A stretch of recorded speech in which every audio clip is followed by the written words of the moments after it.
This is Talk Business and Politics with Roby Brock. I'm Roby Brock. Welcome to today's Talk Business and Politics Daily. It is Thursday, December 1st. Thank you for joining us. Here are your top stories of the day. A recent National Retail Federation study indicates that 56% of consumers will purchase and give away gift cards this holiday season, the second most commonly purchased item. According to a recent study by the National Retail Federation, clothing and accessories are the only category to rate higher than gift cards. The Federation survey found 35% of gift card buyers will choose restaurant cards, followed by 33% of buyers who favor department store cards. All told, those gift card purchases are expected to rake in $27.5 billion for retailers this Christmas season. Jobless rates for all 8 metropolitan areas in or connected to Arkansas were lower in October than a year ago, with the Jonesboro Metro outpacing Northwest Arkansas in the percentage rise of year-over-year job growth.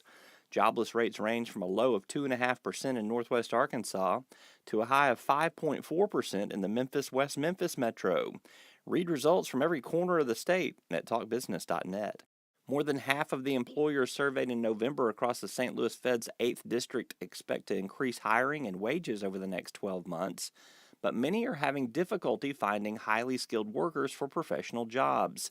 That's according to the monthly Beige Book report released Wednesday by the St. Louis Fed. And those are your top stories of the day. You can keep up with all of our headlines and top stories at our website at talkbusiness.net. Still to come, Paul Gatling with the Northwest Arkansas Business Journal previews our upcoming weekend edition. Plus, we'll take a look at political headlines and the latest on the manufacturing front right after this. First Security is here. Only here. So that means we're here, here, and here. Even here. And definitely here. Because here is where we want to be for you. First Security Bank, only in Arkansas. Paul Gatling is the editor of the Northwest Arkansas Business Journal, our sister publication. This weekend marks the next edition of our bi-monthly publication. What's on the cover and in the pages? Let's find out.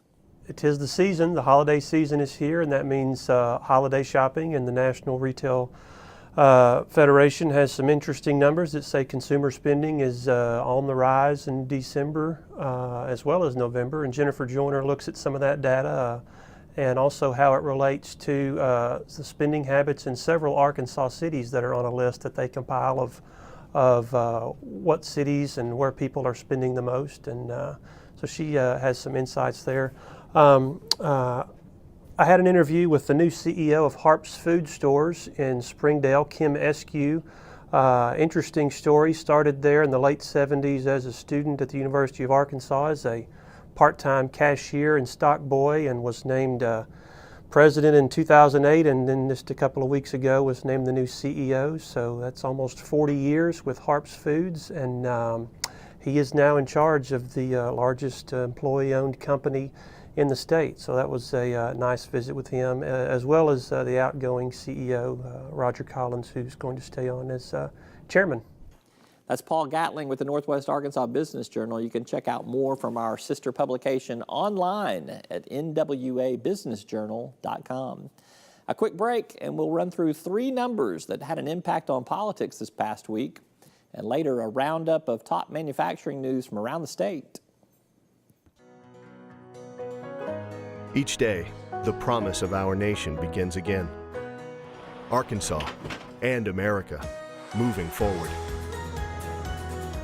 I help make that promise a reality. It's not for everyone, but people everywhere depend on us. Trucking delivers, or everything stops. And that's what drives me. Circuits turn on the lights by making a connection, by closing the loop. At Entergy, we believe our economy is circular too. What you put in comes back. So we invest billions in new infrastructure, which helps attract new industry, which helps create new jobs. We partner with local communities to electrify the economy. And together, we power life. Entergy. Well, we can always catch you up on the world of politics with just a few simple numbers. So let's go inside the numbers for a closer look. 134 to 63. That's the margin of victory House Minority Leader Nancy Pelosi scored in her challenge from Ohio Democratic Congressman Tim Ryan for the House Minority Leader position. It was her smallest margin of victory in her 13 years as the top Democrat in the U.S. House of Representatives. 700,000, that's the reported amount of state tax breaks offered by the Indiana Economic Development Corporation to Carrier Corporation. That would keep its manufacturing facility in that state. President-elect Donald Trump and Indiana Governor and Vice President-elect Mike Pence made a public spectacle over their persuasion to keep Carrier from moving 1,000 jobs south of the border. A spokesman for the Indiana Economic Group said he thought Carrier's choice was driven more by concerns that it could lose a portion of its roughly $6.7 billion in federal contracts. On the campaign trail, Donald Trump vowed to revoke President Obama's executive actions on immigration, including one that has shielded more than 740,000 young undocumented immigrants from being deported. Obama's order gave them permits to work legally. Remains to be seen how Trump may match his rhetoric to respond to this action, but it's worth keeping an eye on. Those numbers are pulled from several of the stories you'll find on our website at talkbusiness.net. Be sure to check it out for your daily dose of politics in Arkansas.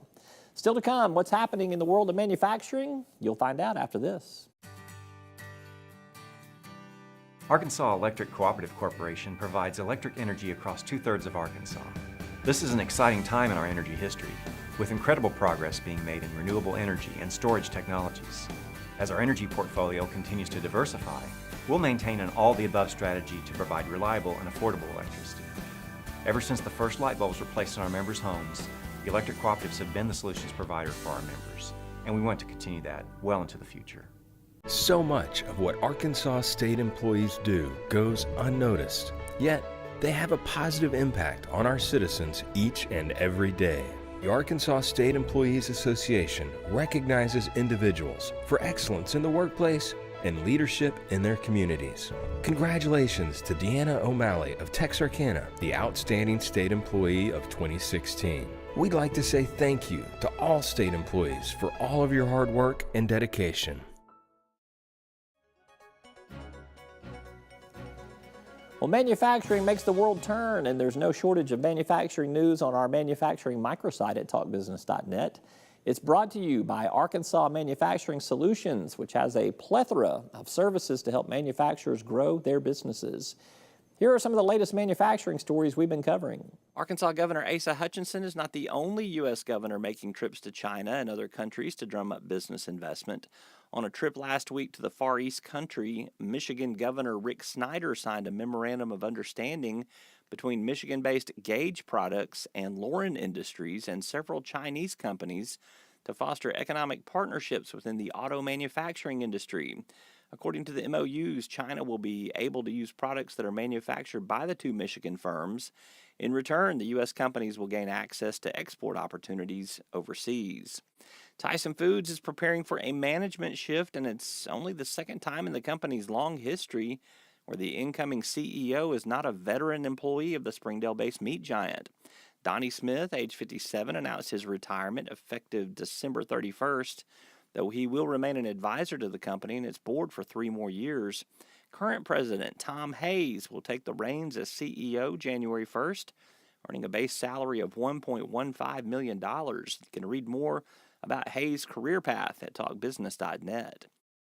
New York State Assemblyman Anthony Brindisi issued a statement criticizing the subcontracting of I Love New York throughway signs for the state's Department of Transportation to Little Rock-based Interstate Signways.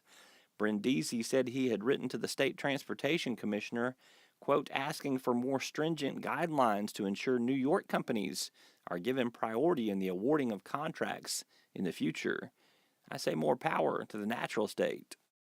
If manufacturing is important to your business, you can usually find new articles daily on our manufacturing microsite at talkbusiness.net. Just go to the bottom third of our homepage and you'll find our manufacturing headlines and much more. That is all for today's Talk Business and Politics Daily. As always, we appreciate you tuning in. I'm Roby Brock. We'll see you next time.